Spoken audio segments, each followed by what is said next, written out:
Salve, salve, galerinha concurseira! Muito boa tarde, meu povo! E aí, meu povo, o que achou do concurso da Guarda Municipal Santa Cruz do Capibaribe? Me digam, gostaram da prova? Profa Viviane Maia, estou aqui junto com Estou Preparado, né? O curso que sempre está acompanhando vocês, desde o início do preparatório até após a prova e até a tua aprovação, né? Tua posse, a gente está sempre acompanhando as etapas. Estamos aqui com a missão de correção da prova de guarda municipal Santa Cruz do Capibaribe, né?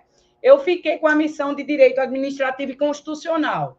Foram 3 questões, né, de direito administrativo, caiu uma sobre a lei de improbidade administrativa, caiu uma sobre a lei de acesso à informação e uma sobre ato administrativo, né? Questões relativamente simples. Trabalhamos lá a questão da improbidade por violação dos princípios, que foi o que foi cobrado. Trabalhamos também a anulação de atos e trabalhamos a lei de acesso, graças a Deus. E inconstitucional, caíram 2 questões, né? Uma sobre classificação, que também trabalhamos, inclusive sobre classificação outorgada, a gente trabalhou na quinta-feira, na live Prime do EP, que foram mais de 7 horas, né? Trabalhamos lá sobre Constituição promulgada, outorgada, que foi o questionamento da questão. E sobre o assunto segurança pública, né? Especialmente as guardas, que é uma questão lá do artigo 144, parágrafo 8º. Então, a prova, meu povo, quem foi para os aulões do EP, quem foi para aulão Prime, o aulão de véspera, que a gente falou sobre improbidade, lei de acesso à informação, se deu bem e acertou com certeza essas questões. Vamos lá, analisar. Veja só, a primeira questão de direito administrativo, tá, meu povo? Foi a questão 21, tá, da prova que eu recebi. Na Guarda Municipal, o servidor Araújo ocupava o cargo de chefia e resolveu nomear um parente colateral de 3º grau. Guarda isso, ele nomeou o servidor, nomeando um parente dele, colateral, de 3º grau, para o exercício de cargo em comissão naquele órgão. Beleza. Após 6 meses de trabalho regular, sem que Araújo tivesse recebido. Araújo é o servidor. Ele não recebeu qualquer vantagem indevida. Beleza. O parente dele foi exonerado pelo prefeito por motivo de contenção de despesas públicas, certo? À luz da lei de improbidade administrativa, a lei 8429/92, assinale a correta. Gente, pelo enunciado a gente já responde, né? Vamos lá. Servidor Araújo, ele pratica ou não o ato de improbidade? Pratica, porque houve aqui o que a gente chama de... Opa, deixa eu voltar aqui, só um minutinho. Houve aqui o que a gente chama de nepotismo. Houve a prática do... Oxi, meu povo, só um minuto, o que está acontecendo? Houve a prática... Deixa eu virar aqui essa canetinha, do que a gente chama de nepotismo, tá? Cadê aqui? Deixa eu fechar isso aqui. O que está acontecendo? Eu minimizo aqui, pronto, aqui. Houve a prática de nepotismo, né? E pelo nepotismo nós temos a súmula vinculante número 13, tá? Que é vedado, né? O nepotismo e parente, em linha reta, colateral, por afinidade até o 3º grau, tá? E quando ele se pratica-se nepotismo, você viola ao mesmo tempo os princípios expressos, os princípios constitucionais expressos da administração pública, né? Que é o princípio da moralidade e impessoalidade, né? Então, vamos lá, vamos ver a questão. O servidor Araújo não praticou improbidade administrativa nem nepotismo. Praticou sim, tá? Praticou sim. Nem nepotismo, pois a exoneração do parente se deu por motivo de contenção de despesa. Errado, não justifica, tá? Ele pratica sim o ato de nepotismo e, ao praticar o ato de nepotismo, ele está violando o princípio da administração pública, né? Violação aos princípios da administração pública.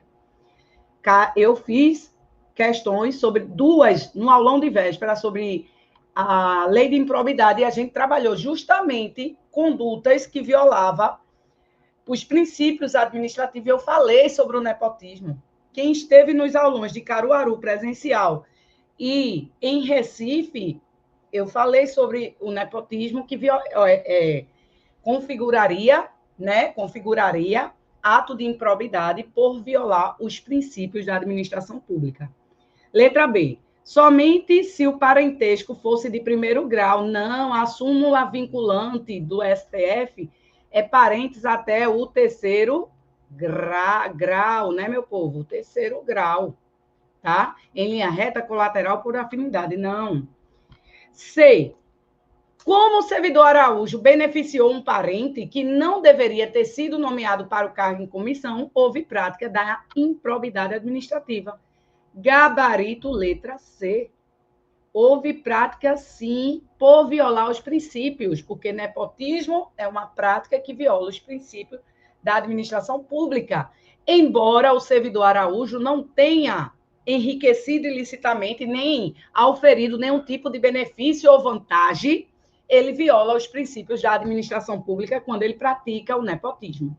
Tranquilo, gabarito letra C, a profa trabalhou nos aulões de véspera. A profa trabalhou e falou do nepotismo, falou justamente que nepotismo, deixar de dar publicidade quando é seu dever, que é a regra da publicidade, não prestar contas. Então, são práticas que violam os princípios da legalidade, impessoalidade, moralidade, publicidade e eficiência. Então, gabarito da questão 21, eu não sei qual é a prova, foi a que eu recebi, mas essa questão aí, 21, gabarito, letra C. A segunda questão de direito administrativo foi sobre a lei de acesso à informação, né? Foi sobre a lei de acesso à informação. E lá ele fala o seguinte, ó, vamos ver a questão. Trata-se da qualidade da informação que tenha sido expedida, ó, qualidade da informação que foi expedida, recebida ou modificada por determinado indivíduo, equipamento ou sistema. De acordo com a lei de acesso à informação, né? De acordo com a lei de acesso à informação, o trecho em destaque faz referência legal de... Gente, lá na lei de acesso à informação, é o artigo 3º ou 4º, ele traz uma série de conceitos.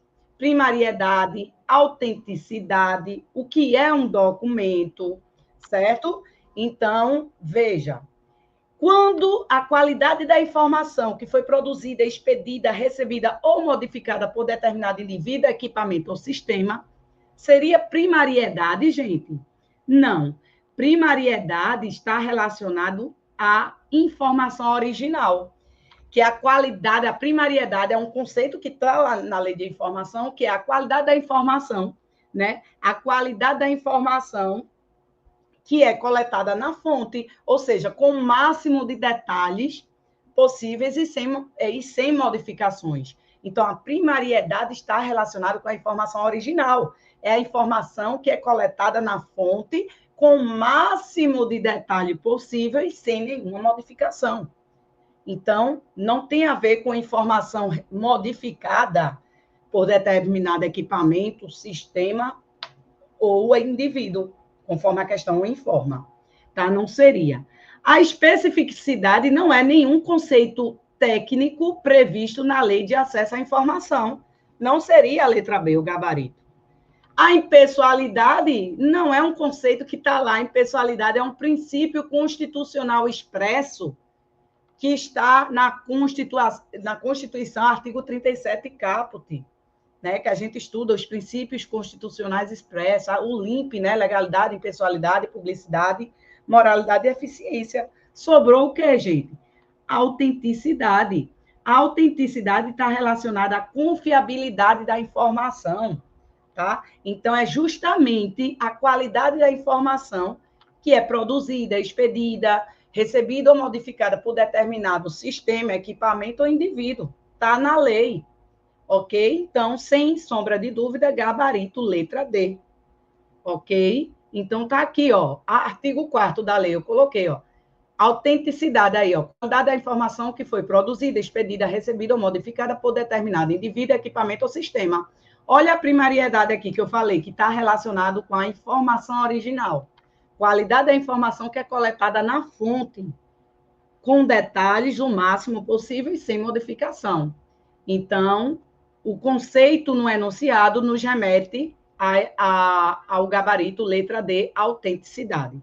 Fechou? Para finalizar direito administrativo, né, a última questão foi a questão 23, que foi sobre atos administrativos. Trabalhei nos aulões, trabalhei na quinta-feira, que foi o aulão Prime, né, online, que a gente trabalhou também. A gente viu lá extinção do ato administrativo, anulação, revogação, caducidade, contraposição, cassação. A profa trabalhou e trabalhou no aulão de véspera. Então, quem participou não ia perder uma questão dessa. Após a expedição do ato administrativo X, certo? Após a expedição do ato administrativo X, diversos guardas municipais se sentiram prejudicados e resolveram se socorrer do Poder Judiciário. No processo judicial, após inúmeros recursos, no caso, restou decidido, então o processo judicial decidiu definitivamente no sentido de que o ato administrativo X tinha sido ilegal. E qual foi o fundamento de ter sido ilegal? Por não ter concedido prazo para a defesa administrativa dos guardas municipais. Nesse caso, é correto afirmar, os guardas ficaram inconformados, entrou no Poder Judiciário e o Poder Judiciário decidiu que o ato realmente tinha sido ilegal por não ter concedido prazo para a defesa administrativa. Ora, se o ato é ilegal, qual é a forma de extinguir esse ato? É através da anulação, ad aprovato, anula-se. Opa, só um minutinho. Letra A. Aqui. Só um minutinho. Voltou? Não. Voltou. Deixa eu apagar aqui. Que sem querer eu toquei no botão, ele começa a riscar. Pronto. Apaguei. Deixa eu botar a caneta vermelhinha. Muito bem. Então, ó, o ato, ele deve ser anulado. Se houve ilegalidade, o ato ele foi decidido, o judiciário decidiu que o ato tinha sido ilegal. Por quê? Porque não concedeu prazo para a defesa administrativa dos guardas. Está ofendendo as normas, os princípios, enfim, o ato ele ofende o ordenamento jurídico, então ele é ilegal. Por quê? Porque deve ser concedido o contraditório e a ampla defesa, né? Então, se não houve prazo para a defesa dos guardas, houve uma violação. O ato é ilegal, de fato. E ato ilegal, a gente anula. Anula-se ato ilegal, revoga-se ato legal, porém não mais oportuno e conveniente. A administração não tem mais interesse em permanecer com aquele ato. Então, ele vai lá e revoga. Tá? Mas o ato ele é legal. Então, não seria a letra B, que ele botou revogação. Não seria. Ato ilegal se trata de anulação. Anula-se ato ilegal, revoga-se ato legal, válido, porém inoportuno e inconveniente. Tá?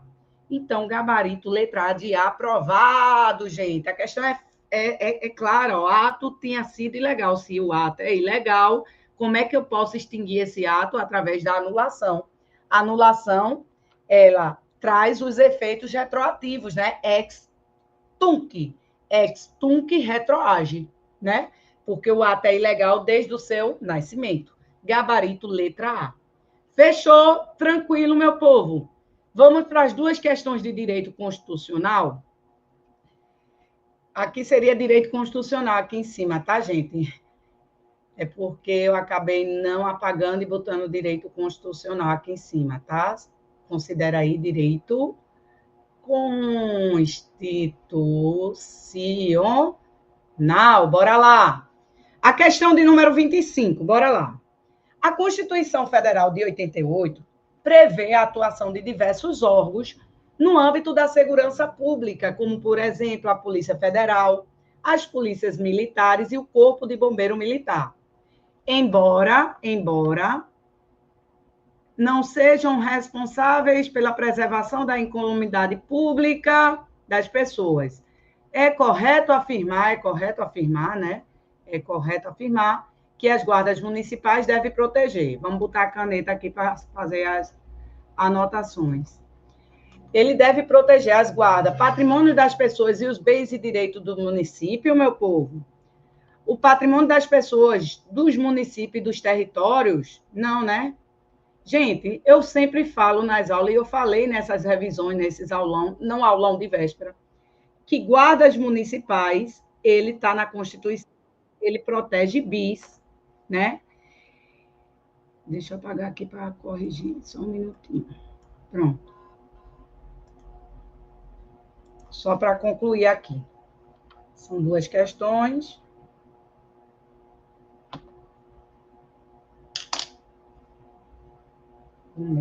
Só um minuto, meu povo.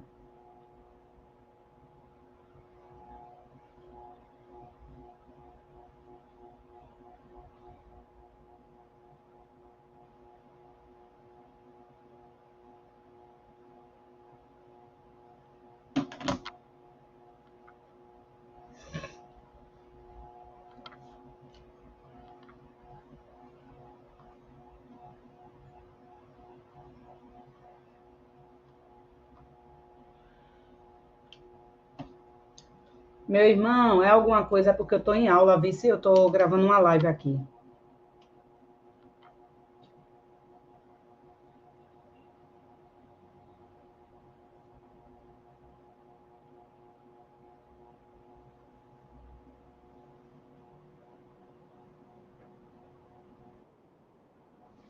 Voltando.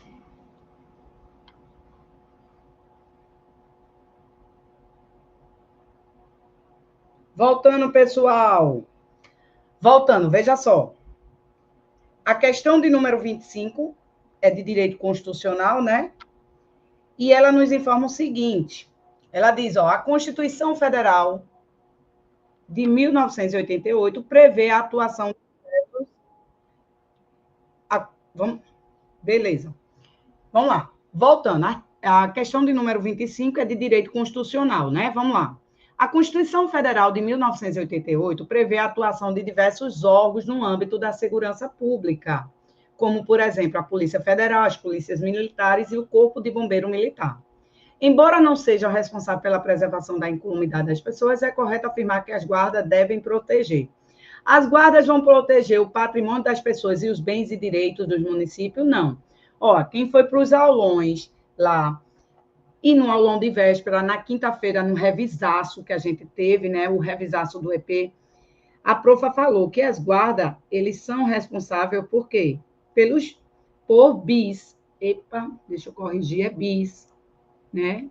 Aqui, ó. Mnemônico, bis.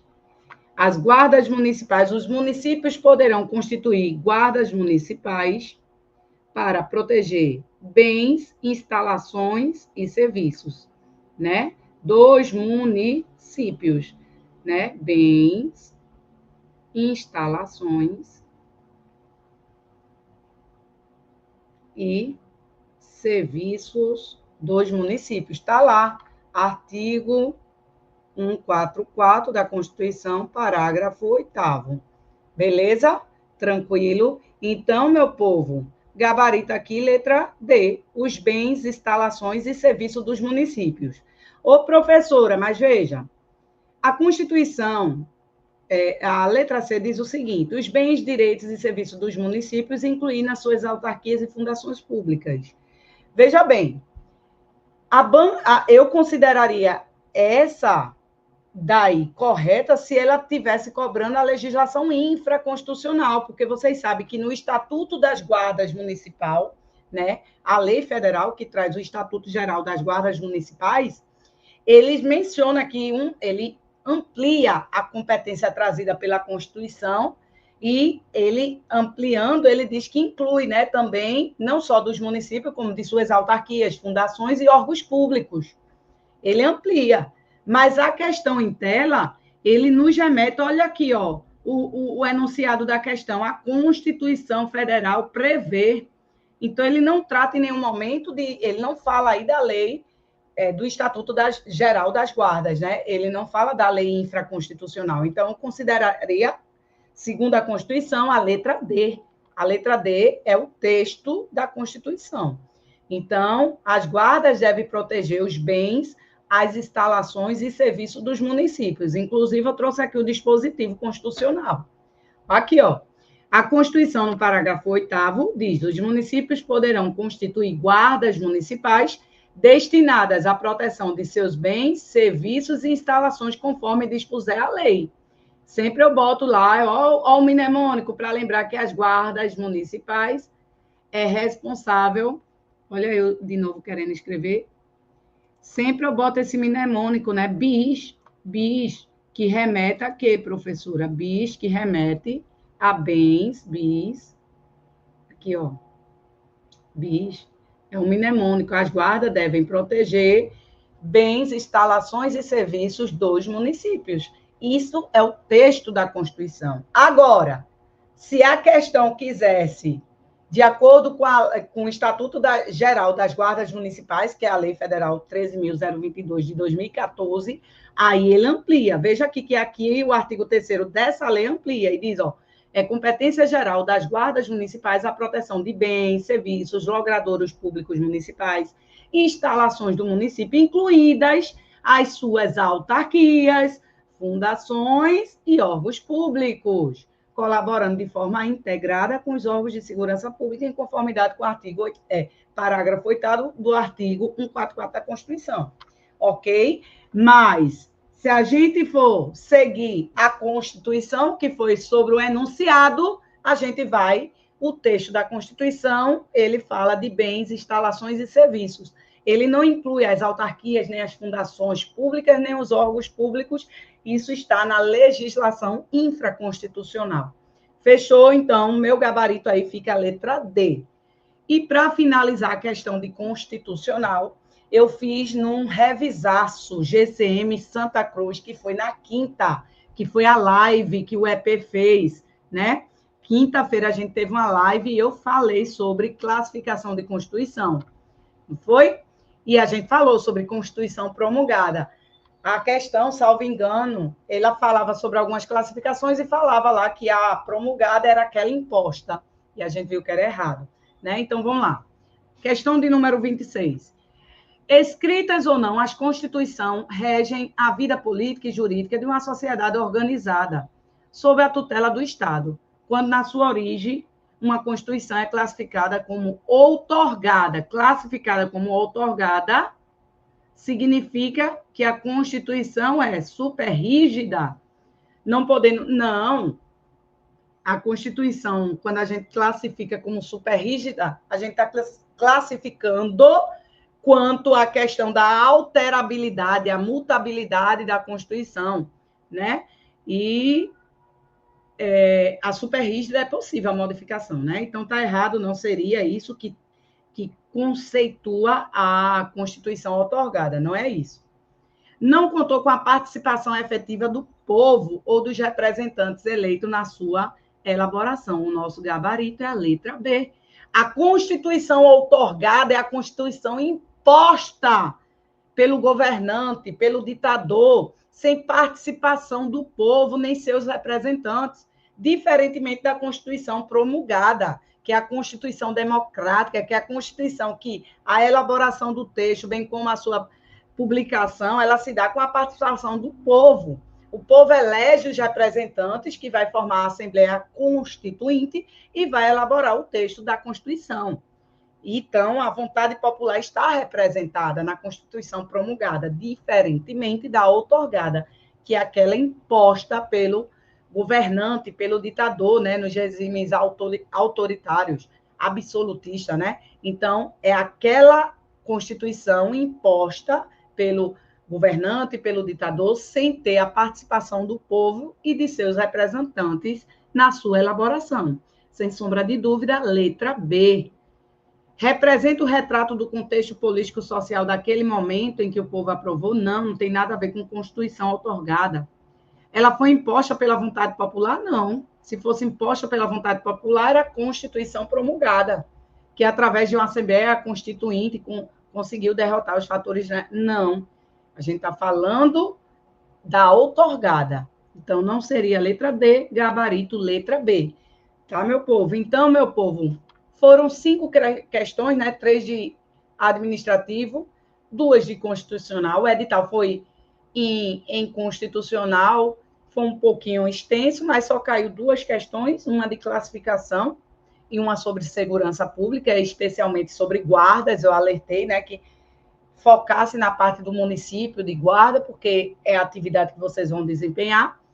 E lá em direito administrativo também foram alguns assuntos, né? Algumas leis, que foi lei de acesso, lei geral de proteção, aí de improbidade, caiu 3, improbidade e lei de acesso, que a gente trabalhou nos aulões, e uma de ato administrativo, tá? Então, espero que você tenha obtido sucesso nesse concurso. Parabéns para quem se deu bem. Aquele que acha que não fez uma excelente prova, uma boa prova, não se preocupa, continua na pegada, né? Concurso público a gente não faz até passar, né? Então, se por acaso não for dessa vez a tua aprovação, ajusta, faz os ajustes necessários e continua que tua hora vai chegar. E para aqueles que fizeram uma excelente prova, meus parabéns, rumo à posse, à aprovação, ela veio, né? Então, espero que todos tenham se saído bem. Eu quero deixar um beijo para todos vocês e até a próxima, se Deus quiser. Tchau, meu povo! Beijo da profa! Até a próxima!